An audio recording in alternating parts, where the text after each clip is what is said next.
అలోవెరాగా అందరికీ తెలిసిన మొక్క కలబంద. సంస్కృతంలో కుమారి అంటారు. వేల సంవత్సరాల నుండి ఆయుర్వేదంలో కలబందను వాడుతున్నారు. చాలా రకాల కాస్మోటిక్స్ లో, హెయిర్ ఆయిల్స్ లో, షాంపూస్ లో వీటిని చాలా ఎక్కువగా వాడుతున్నారు. అందుకే దీనికి డిమాండ్ చాలా ఎక్కువ. కలబందలోని పోషకాలు ఏ, బి, B12, సి, ఈ విటమిన్లు ఉంటాయి.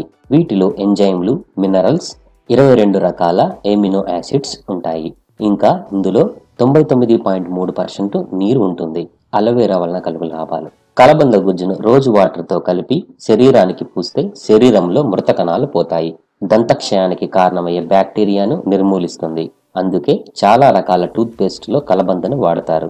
కలబంద గుజ్జులో నిమ్మరసం కలిపి తలకు పట్టించి 20 నిమిషాల తర్వాత తల స్నానం చేయాలి. కలబంద గుజ్జుతో హెయిర్ ఆయిల్ తయారు చేసి వాడడం వల్ల జుట్టు ఒత్తుగా పెరుగుతుంది, చుండ్రు పోతుంది, తలలో పేలు కూడా పోతాయి. సొరియాసిస్ లాంటి నివారణ లేనటువంటి వ్యాధులకు కలబంద మంచి మందుగా ఉపకరిస్తుంది.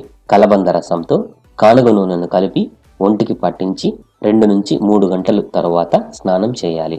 కలబంద జ్యూస్ డయాబెటీస్, అల్సర్, బరువు తగ్గడంలో ఉపకరిస్తుంది. లైంగిక పటుత్వాన్ని పెంచడంలో కూడా దీనిని వాడుతారు. గుండె, కిడ్నీ, హైపరైటిస్ బి, క్యాన్సర్, వాపులు, కీళ్ళ నొప్పులు ఇలాంటి చాలా వ్యాధుల చికిత్సలో కలబందను వాడుతారు. కలబంద గుజ్జులో పసుపు కలిపి ముఖానికి పట్టించడం వల్ల చర్మం బిగుతుగా తయారవుతుంది. కళ్ళ కింద డార్క్ సర్కిల్స్, మడతలు, మచ్చలు, ప్రెగ్నెన్సీ తర్వాత వచ్చే స్ట్రెచ్ మార్కులు పోతాయి. కలబంద రసంలో సొంటి పొడి కలుపుకొని తీసుకోవడం వల్ల ఎక్కిళ్ళు వెంటనే తగ్గుతాయి. కాలిన గాయాలపై కలబంద గుజ్జును పూస్తే మంట తగ్గిపోతుంది. గాయాలకు సంబంధించిన మచ్చలు కూడా లేకుండా చేస్తుంది. ఆవు పాలలో 2 స్పూన్లు కలబంద రసం, పటిక బెల్లం కలిపి తీసుకోవడం వల్ల గర్భాశయ సమస్యలు తగ్గిపోతాయి. మూత్ర సంబంధిత సమస్యలు తొలగిపోతాయి. గర్భిణీ స్త్రీలు కలబంద తీసుకోకూడదు, ఎందుకంటే అబార్షన్ అయ్యే ప్రమాదం ఉంది. బాలింతలు కూడా కలబంద తీసుకోకూడదు, పిల్లలకు విరేచనాలు అయ్యే అవకాశం ఉంది. ఈ వీడియో మీకు నచ్చినట్లయితే లైక్ బటన్ క్లిక్ చేయండి.